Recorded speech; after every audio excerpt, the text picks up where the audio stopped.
And that means it's time to invite James to the stage, who is a repeat offender coming to my events. You've got long legs, you can climb up however you want. So James is the CEO of UKSIF, the not-for-profit in this industry that some of you may know I was a director of for debatably far too long. 10 years only, and James has revitalized it and just made it basically amazing. And has been doing research into consumer attitudes on Good Money Week every year since he's been in place. And with that, I will tell myself to be quiet and just hand over to James. Thank you. Welcome. Brilliant. Thank you so much, Julia. It's great to be back here, and this is an amazing conference. And it's just, the last 5 years I've been here, it's gone from strength to strength. So, for all credit to you and to all of your work on making Good Money Week such a success. So thank you so much for everything that you've done. I'm hoping that today I can give you a few more reasons to be cheerful, because we're going to show you some consumer polling, some consumer research, much of which I think actually is not as doom and gloom as we might expect it to be. But just a very quick update on UKSIF, so what we've been up to. Over the last year, as you can imagine, we've been helping and working with the new government to make sure that they get into a very strong position around sustainability. And one of the things we've been really pleased with, after a lot of pushing, not just from us, but from a lot of people, is that sustainability and the sustainable economy made it into as a key part of the industrial strategy for the UK. That's a really important result, and something that we're now looking to build on, but certainly something we're excited about. We've also, of course, as you can imagine, done a lot of work on regulation, not least the SDR. I'm sure you've heard a lot about the SDR today. It's not been the smoothest implementation, but just yesterday we published a new consumer guide on the SDR and on sustainable labeled funds. That's available on our website, so if you want to get that out to friends, family, colleagues, consumers, people that you work with, it's designed for retail investors and written in language, hopefully, that people can understand and get used to. We've done a lot of reports and research, not least on stranded assets, systemic risk, defense and ESG, which has been a huge part of the ESG backlash over the last 12 months, work on pensions, and we're also looking at addressing some of the barriers around sustainability and capital flows. And that actually takes us more into industrial strategy areas, looking at things like grid connections, the planning rules, what it is that's actually stopping huge amounts of capital flowing into the UK to do things that are more sustainable. And of course, we've also been tackling the backlash, and we've been working quite closely in the media, particularly the mainstream media. We want to be in the media that the Chancellor, the Prime Minister, the Cabinet read when they're eating their cornflakes, and that's where we want to find ourselves and position ourselves, and that's what we're working to do. So I'm going to come on to some slides. We've done some polling, and we've worked with YouGov. So if you hear a poll on TV about how many people want to vote for different parties, the chances are there's a good chance YouGov has been involved in that. This is a very similar poll. 2,000 people across the country, a representative sample in terms of age, race, area of the country, political background. Responded to this survey, and we've got some quite interesting data, roughly, of what the public is thinking at the moment.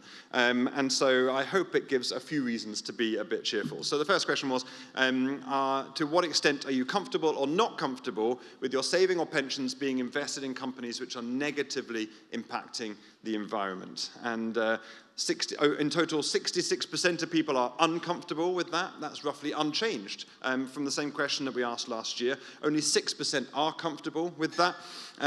There is, however, quite a big gender split here. So when you break this number down, women are much more likely to be uncomfortable by a factor of 72% to 58% for men.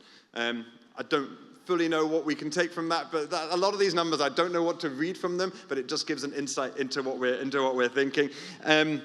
It also doesn't fully follow when we ask our next question. So people are broadly uncomfortable investing things that are harming climate and environment, but still 25% support fracking being, or companies that do fracking being in their pension.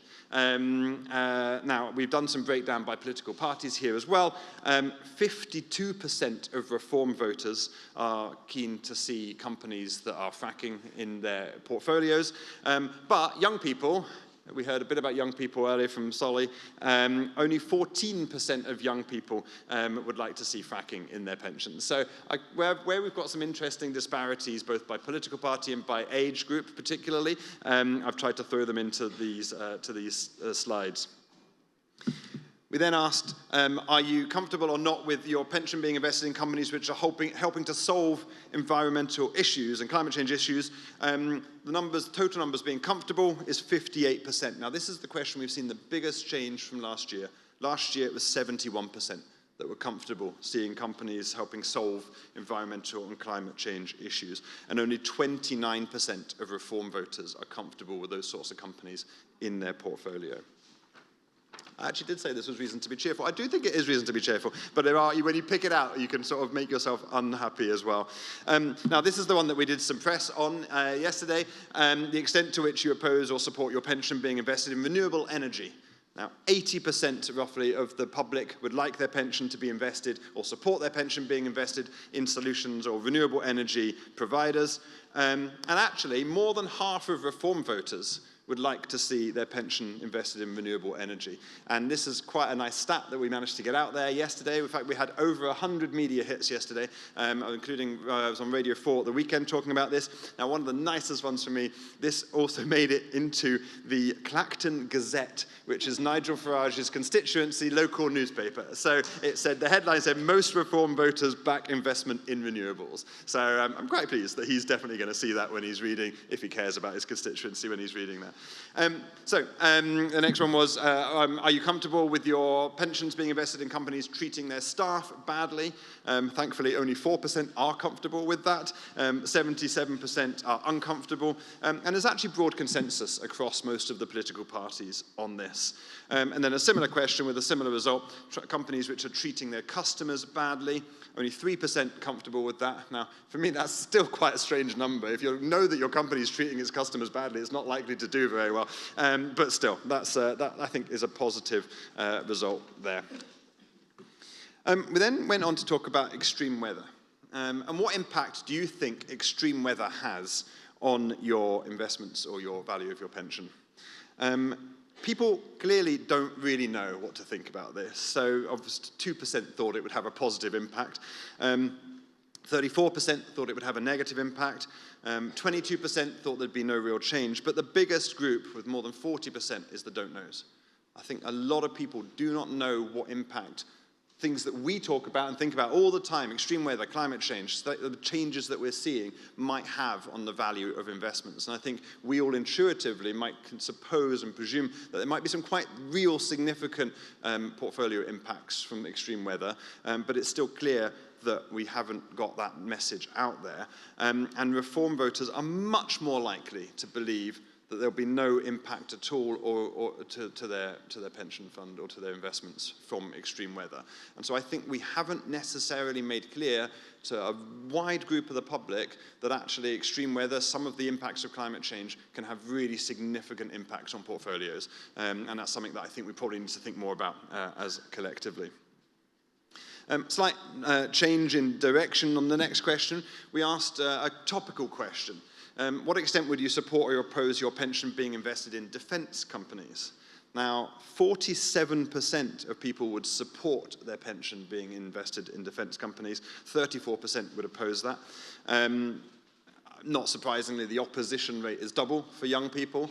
But I can't help thinking that the result of this question would have been really different if we'd asked it 4 or 5 years ago, and how rapidly consumer sentiment can shift. And I think that, again, comes back to some of the things Solitaire said. Consumer sentiment can change very rapidly in one direction, but also change rapidly again in another direction. And so just interesting to understand public thoughts and views here. Another very topical area is the UK. Should pensions be invested in the UK? And should we be forced to invest pensions in the UK? So we asked people, should your pension, which of the following is close to your view? Pension funds should be legally required to invest in the UK, should be advised to invest in the UK, there should be no government involvement, or don't know. Now, clearly, a lot of people still don't know the answer to that question. 28% think that that should be legally required. Curiously, roughly equal across the different political parties. And 26% of people think it should be free to choose, or it's really up to the pension fund itself to decide where it should be invested. Young people, only 14% think that the pension fund should be free to choose that. Older people, it goes up to 35%. So clearly there's some topical issues here, and we asked a little bit more detail on this. This one's a really hard slide to see, and I apologize. So we asked an overly complicated, wordy question. Fundamentally, it's about, do you want to see investing in the UK as a higher priority than getting returns, or would you rather broadly see returns as a higher priority than investing in the UK, which is a key part, I think, of the debate right now in Parliament. We've got new powers that are being likely to be given to the government on mandation of pension funds into the UK as part of the pensions bill in Parliament right now.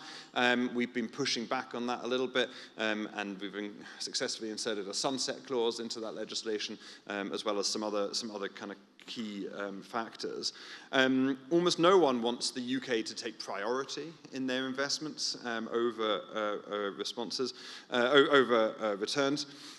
If you consider perhaps that the group of people that only or mostly want to see the UK either at the expense of returns or in partnership, sort of aligned with returns, if you consider that that group might be thought of as the most patriotic, you would think, well, who's likely to be in the most patriotic category? And if you think reform, then you're almost right. 9% of reform voters would be in those sort of bottom two categories there, above the don't knows.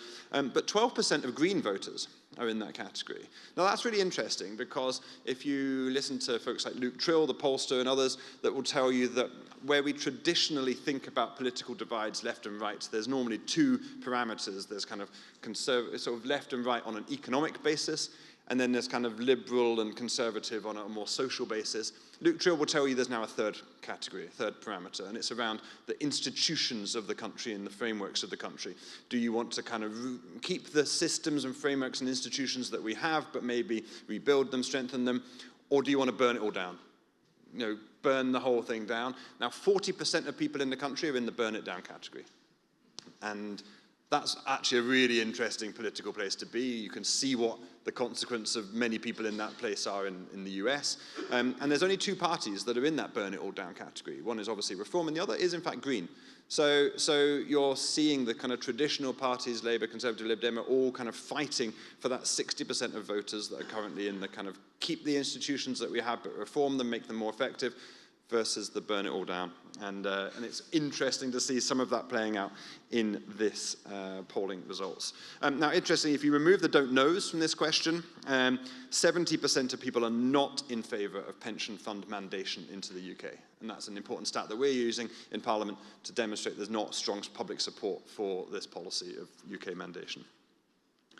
The next question is a little bit, there's an accuracy issue here in terms of we're asking about local government councillors and how confident people are that they're making, when they're looking at council pension schemes, they are making decisions in the best interests of scheme members. Now, of course, we know that many council pensions are, in fact, defined benefit rather than defined contribution, but I think the thrust of the question still applies, and it broadly gives a very strong sense that the public do not trust, particularly local authorities, to be making good investment decisions. 13% of people are confident, 66% of people are not confident, and so it gives a bit of an insight.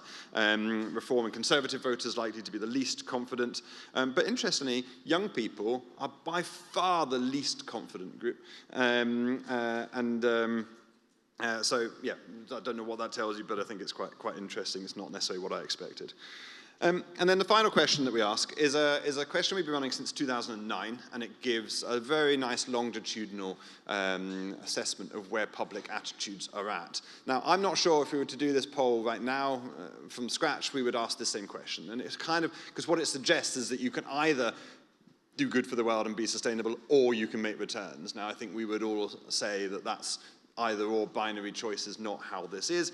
But nevertheless, that's the way the question's been framed since 2009, and so we've decided to keep it in. And so the question is, how, considering how and where you invest your money, which of the following comes closest to your view? Now, that top line there is the people that only or mostly want to see financial returns. And the kind of opposite line is the pink line right at the bottom, which is the people that only or mostly want to make a positive difference to the world.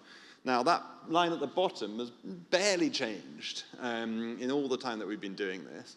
But what's interesting is that that blue line at the top has come down, and it has changed. And so the number of people that only or mostly want to make financial returns has dropped.